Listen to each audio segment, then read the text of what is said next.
Boa noite.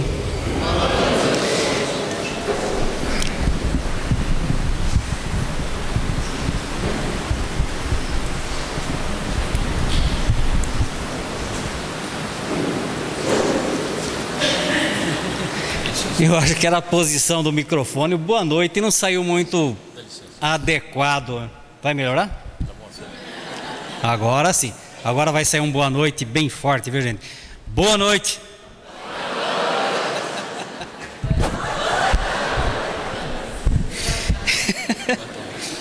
Gente, depois dessa, tem que ter um boa noite assim, daquele, o melhor do ano, viu? Boa noite. Agora sim, valeu até o início aqui meio atrapalhado, mas faz parte, né? Olha, hoje é dia 31 de janeiro. Na hora do almoço eu estava conversando com um colega de trabalho e ele estava comentando: Demarque, já passou o mês de janeiro. Daqui a pouco nós estamos novamente em dezembro ouvindo música de Papai Noel. O tempo passa muito rápido. E nesses 31 dias, quanta coisa aconteceu.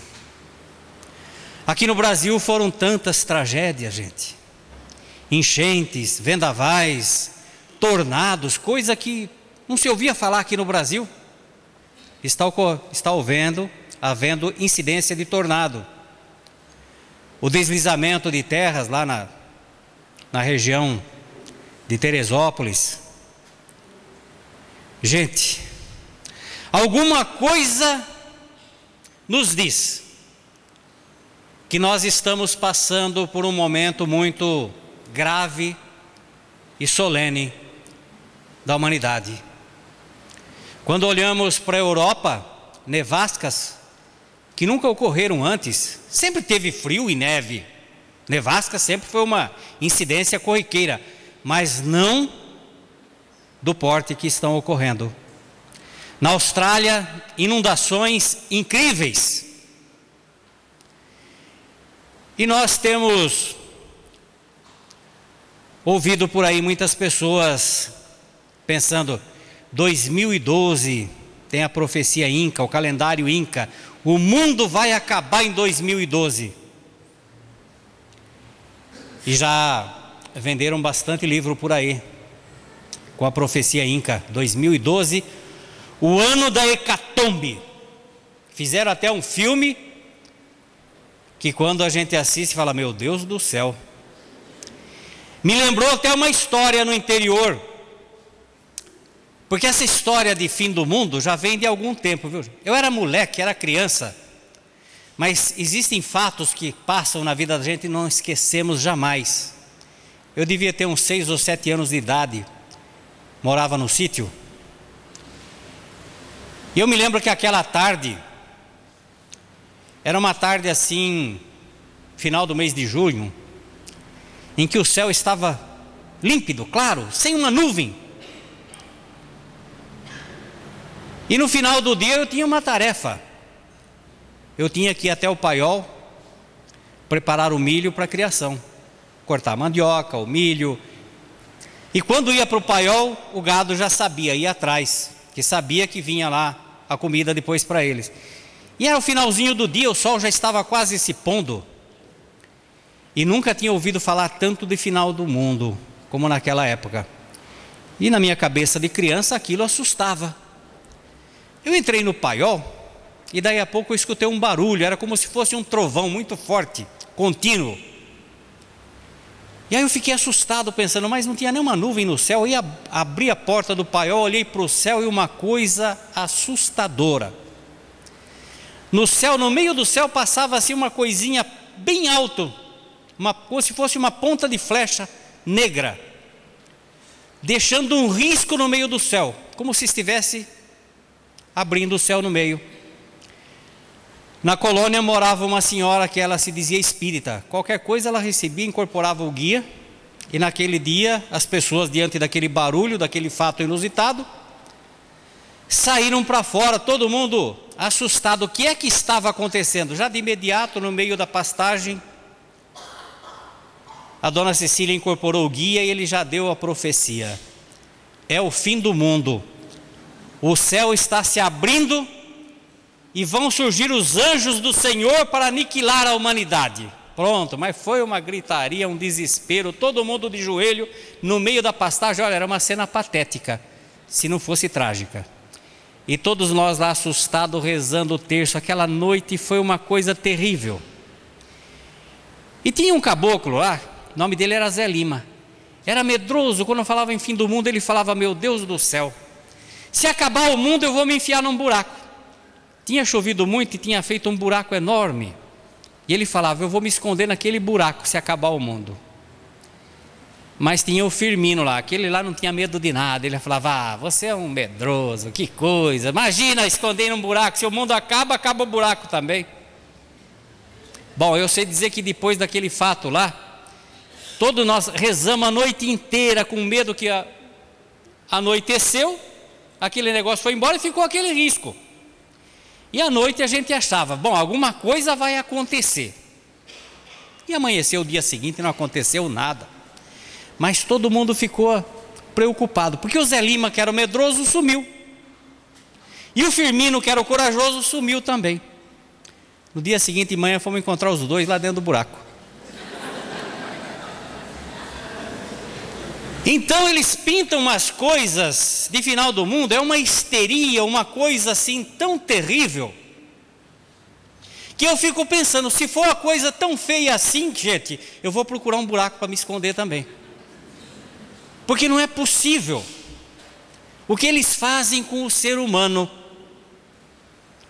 Isso é terrorismo, é uma coisa que é obrigação nossa de esclarecer. E aproveitando até as palavras da dona Marlene antes da nossa palestra de hoje, convidando vocês a participarem do curso de médios, dos cursos que a casa oferece de forma gratuita, porque a coisa mais importante é o conhecimento da doutrina, a doutrina espírita que nos ilumina, que nos esclarece, porque Jesus dizia: conheça a verdade, e a verdade te liberta dessas coisas. E no meio da semana eu recebi também através do Facebook, uma mensagem de um amigo nosso aqui dessa casa, o Fred. O Fred é filho do seu Orlando, acho que todos conhecem. Quem não conhece, pelo menos o seu Orlando, pedindo que eu divulgasse uma coisa muito interessante. E esse convite fica para todos nós, porque todos nós ainda somos jovens, né? O bom da gente ser espírita, gente, uma coisa que a gente aprende, o Espiritismo diz, quer dizer, pelo menos a gente aprende com o Espiritismo. Kardec não diz isso, mas a gente aprende com o Espiritismo, que o homem é jovem enquanto sonha e tem ideais, envelhece quando deixa de sonhar e deixa de ter ideais, e morre quando deixa de aprender. Então a vida é uma grande escola, e aquele que já acha que sabe tudo, morreu e esqueceram de enterrar, está morto vivo. E o que é bom? A gente vai ser sempre jovem, porque a vida é uma experiência fantástica, e o máximo da vida é viver com alegria. É isso que aprendemos com o Espiritismo. Então esse convite da dona Marlene e essa comunicação do Fred, que pediu que ajudasse a divulgar um curso de médiuns que a casa vai oferecer para jovens a partir de 15 anos. Procure informações. Nesse período em que nós estamos atravessando, que nós estamos vendo que estão acontecendo coisas graves, e que a histeria traz para nós, para aqueles pelo menos que não conhecem a doutrina, uma filosofia de terror, de medo. Nunca foi tão importante o conhecimento de saber o porquê que está acontecendo isso, sem medo, sem histeria, sem fanatismo. Jesus previa que isso ia acontecer. Em uma das ocasiões em que ele conversava com os apóstolos, ele dizia que no final dos tempos haveria uma grande tribulação sobre a terra. Uma tribulação que nunca tinha ocorrido antes, em tal intensidade. Então ele diz: ouvireis falar de guerra e rumores de guerra. Porque levantar-se-á irmão contra irmão, pai contra filho, nação contra nação. Haverá grandes tribulações e terremotos. O sol vai empalidecer a sua luz, e a lua negará a sua luz, e as potências do céu serão abaladas. Olhai, não vos assusteis, porque é necessário que assim seja, mas ainda não é o fim, mas é o princípio das dores. Assim como a figueira perde as folhas, na medida em que se aproxima o inverno, também os sinais serão claros. A semelhança das figueiras que perde as folhas, os sinais serão claros, mostrando que os tempos são chegados. E nós estamos vendo claramente todos os sinais típicos de que nós estamos na grande transição. Fim do mundo, como dizem muitas pessoas. E aí nós temos que entender doutrina, estudarmos profundamente para saber o que significa fim do mundo. O mundo realmente vai se acabar? Vai abrir-se o céu e aniquilar a humanidade inteira, os ímpios? E apenas 144 mil serão escolhidos para habitar a eternidade ao lado do Altíssimo, enquanto que o restante vai para o lago de enxofre, o ranger de dentes e o fogo eterno? Então, nós lembramos que em 1999 também existia uma conversa mais ou menos nesse estilo. E na época, uma vertente filosófica evangélica que tem, apregoava aos quatro ventos que o mundo ia se acabar em 1999. E que eles seriam os escolhidos. E no dia 31 de dezembro de 1999 se afastaram para o local ermo, à espera, porque haveria de descer do céu uma carruagem de fogo que os arrebataria às paragens celestiais, enquanto que o mundo iria se arder em chamas. Virou o 31 de dezembro de 1999, possivelmente eles devem ter olhado, se estivessem perto do Rio de Janeiro, aquele fogaréu enorme das bombas que espocavam, e poderiam pensar, acho que começou lá já o fim do mundo.